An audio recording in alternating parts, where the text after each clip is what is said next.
Welcome to the Student Bible Study, a biblically focused study geared toward younger audiences.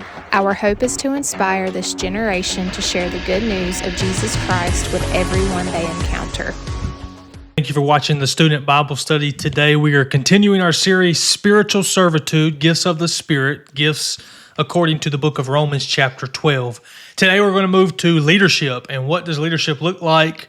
What does leadership mean? Simply put, are you ready to be a leader? Young man watching, whoever you may be, young lady watching, are you ready to be a leader? Has God called you to be a leader? Has God given you His Spirit, and through His spiritual gifts that He gives you, given you the gift to lead other people? It's a high calling. It's one with a lot of responsibility. It's a tough job.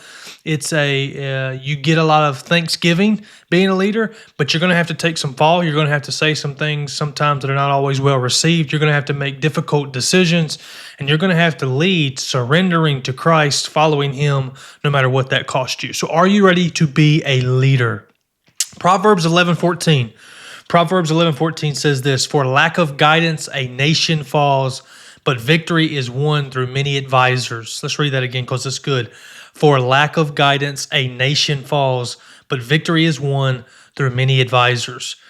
There are many leaders. There's leaders in different stages. There's leaders at different places, and there's tiers to that. There's a hierarchy. There's a hierarchy in the church, in government, in the home. It's by God's design. It's how He's done things. And so there are many leaders, and there are different roles for each leader, but each leader is called to be responsible and to lead other people by showing them, guiding them the way. And so Proverbs here says, hey, a nation, a group of people who have no leader, who have no person up at the top who is showing the way, leading by example. If you have a bad person or somebody who's not even there, then ruin comes, okay? But victory is won through many advisors, having many people around you, many different leaders who are called to lead in different capacities. And so are you ready to be a leader? Are you ready to be somebody who God has called you to be if He's given you the gift of being a leader? You know, all men are called to lead. Did you know that? All men are called to lead. We're called to lead our families. Yeah, lead our wives, lead our children, and doing it through submission to Christ, not leading by a dictatorship, right? Not by an iron fist, but rather by submission and following, seeking the wisdom and guidance of God, right? Just like a nation will fall without any good direction, so will a family. If a family does not have good direction, it will fall. It will fall apart. Divorce will come. The kids will go off crazy. And the book of Proverbs tells us about the importance of raising kids in the way of the faith, right? Train up a child in the way that he or she should go, and they shall not depart from it. But what we know is that sometimes that does happen. Some families do a very good job raising their kids, and the kids still leave the faith. We know sometimes you can do everything right. You can be praying for your spouse, and things can go south in the marriage. But the norm is if you are, and if both people, now you're batting 1,000% if both people are submitting to Christ and praying for each other. But if one goes off, one goes astray, if one sheep leaves, it causes issue. But men, you are called to lead them, and to lead them by example, showing them about the importance of going to church, showing them about the importance of reading their Bible, the importance of loving other people, showing them love, showing them discipline, showing them respect, showing them how to hold your tongue even. All of these things that are going to be good and beneficial to them are things that you have to show them. And so as men, as young men, we are called to lead. All men are called to lead. And I'll just tell you this, some women do a better job of it. Some women do a better job of leading, but it's just not the norm. It's not by design. God has designed the man to lead, and sometimes a lot of men just kind of tuck their tails and fall into the background, and so the women have to step up and do a good job, right? A lot of single mothers have to step up and do a very good job because the men don't do their job. They don't step up, and they don't take their call as to be a leader. They don't take that call very seriously. You know, leadership is selfish, but mostly selfless. Leadership is selfish, but mostly selfless. What I mean by that is, to be a leader, you have to make decisions that are going to make you look selfish. Sometimes they may even in the moment be selfish, but because you have to be the one that has to make the decision. You could be against the majority, you could be against what you think is normal, but as the guiding person, as the leader, you're going to have to do things that affect people you love. I heard Kirby Smart say this one time. You're going to do things that affect people you love in a negative way, but it's for the long-term good. And so being a leader is tough. Sometimes you have to do things that seem selfish for the selfless call that you have, which is to lead. We're not called to lead ourselves. We're called to lead other people and for the betterment of the people. If you want to be a good leader, lead with the other people in mind. Lead with somebody else. Lead with another purpose. Relying on Jesus, that's the main purpose. But also the purpose of to inspire and to show people who you're leading the way, to give them guidance. So it needs to be selfless, but sometimes it's going to come off as kind of selfish. Like, why do we need a leader? Why does the man have to be? Why can't we just be equal? And we are equal, but we're different. The man and the woman are different. And so God has ordained and designed the man to lead the family. And it's a good design when it's done right. Unfortunately, a lot of men don't do a good job at it, and they leave women stranded to where they have to step up and be things that they're not designed to be. And so that's tough. That's tough to swallow. That's a tough thing to reason with, but it is the natural design, and men are designed to lead, and they're designed to lead selflessly, not thinking about themselves first, but the people that they're leading first. Leadership is hard work. It's hard work, and God takes that hard work very seriously. If you're called to be a leader, if the Holy Spirit has given you the gift of leadership, then you need to take it very, very real and with a lot of passion and with a lot of respect, and take it as a high calling because God takes it seriously. Particularly if you're a church leader, right? If you're in church leadership, God is expecting a lot from you to be faithful, to show love, to show grace, to show mercy, to teach, to be there for the sheep, to guide the sheep, to lead the sheep, and that's a big calling. God takes a strong eye to looking at leadership and what leadership is. So leadership is hard work, and God takes it very seriously. How to know you have the spiritual gift of leadership? How to know that you have that gift? Let's go through 3 ways just really quickly. Number 1, you can delegate. You can delegate. So basically what that means is that you can give away responsibility to the appropriate people. I used to think when I first got into positions where I was leading, I thought that I just needed to have the biggest team as possible. Back when I used to coach, even into ministry, when I was put into positions where I had to put people around me and to delegate and take some off of me, I made a lot of bad, poor decisions. And you guys probably will do the same thing. You make bad decisions from time to time. And in making those bad decisions, you're hoping to make a lot of right decisions. But when you understand that as God has given you this gift to lead, you have to pick the right people around you. Remember, as Jesus picked 12, one out of the 12, one is still a bad, rotten apple, and spoils the. Really that was the plan. We understand that, but it shows us something that even out of 12 people, that's a small group of people. One was still with evil desires, and so.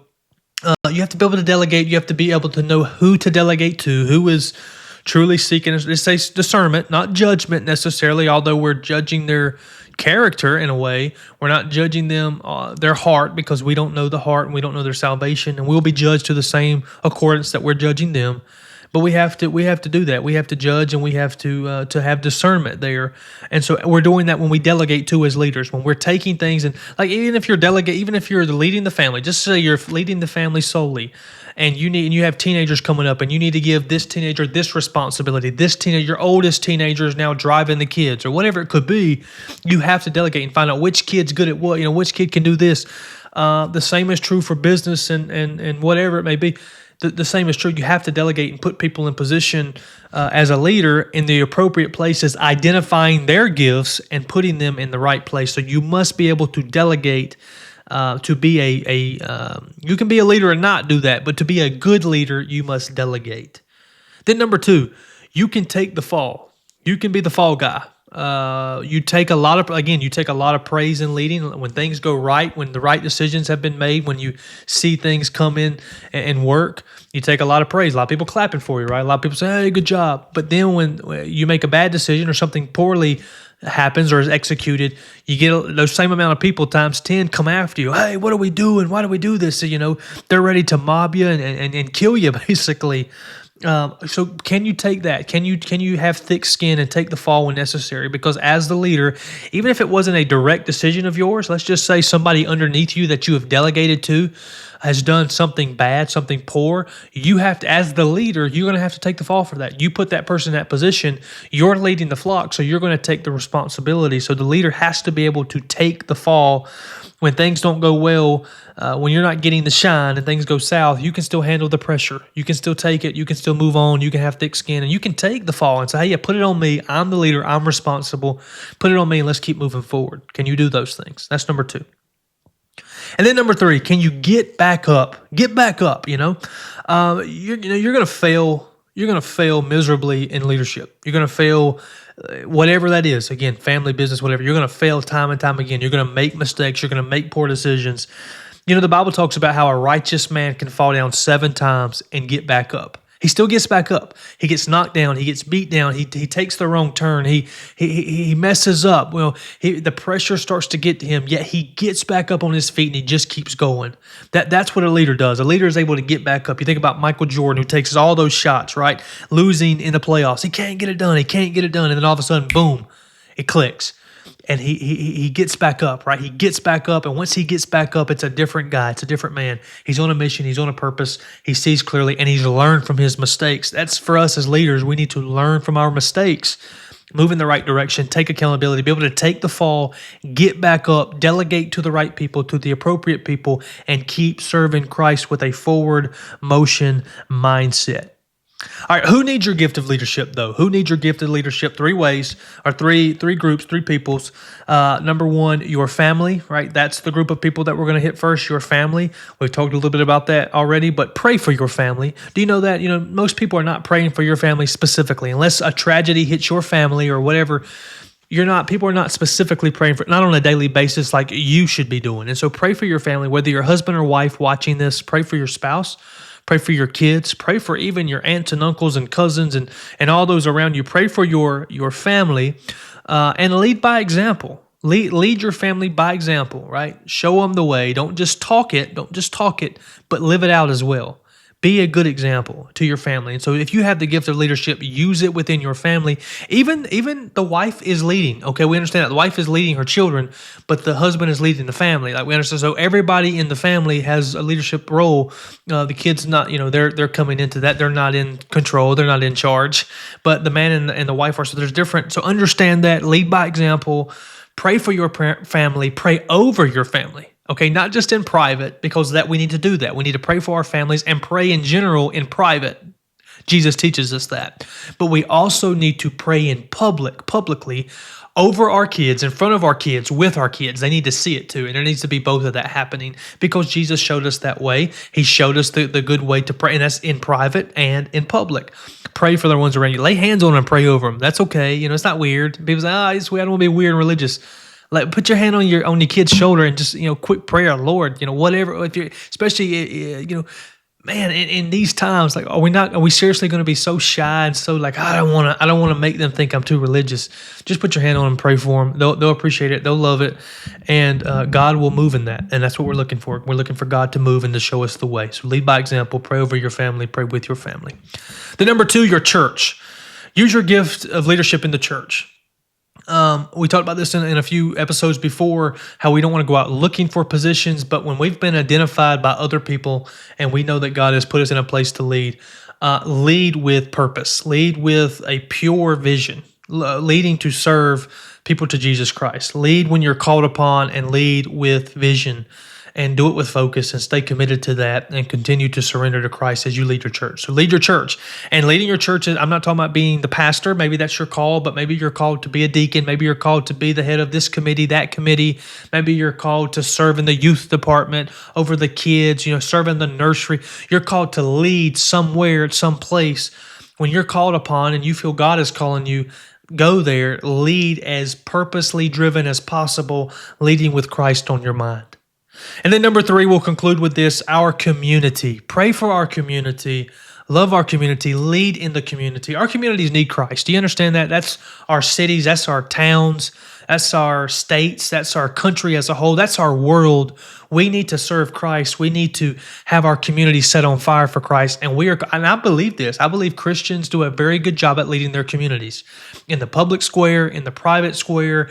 We say, why would you say that? Because I believe if they're genuinely Christians, if they're really following Jesus Christ, they are going to be seeking and searching his goal and his vision. And not perfect in that pursuit, but faithful in that pursuit. And so if you're a Christian, lead in your community, be a teacher, right? Run for school board. If you're a surgeon, be outspoken. What a ministry if you're a nurse or a doctor to be over people who are going through moments in time that are, people are looking to God in those moments or ready to turn away from God in those moments. What a ministry that is. A lawyer, who knows? God knows, whatever God has called you to do, step into that role, serve your community, love your community, and lead your community as God has given you the Holy Spirit to lead. Thank you so much for watching the Student Bible Study today. We hope that you are subscribed to the channel. If you have not done that, go ahead and do that right now so that you can watch all of our upcoming videos. Hey, next, we're going to be on mercy, the last spiritual gift in Romans that we have not covered yet, mercy, how to use your spiritual gift of mercy for the edification of the church. Hey, we love you guys. Can't wait to see you next. God bless.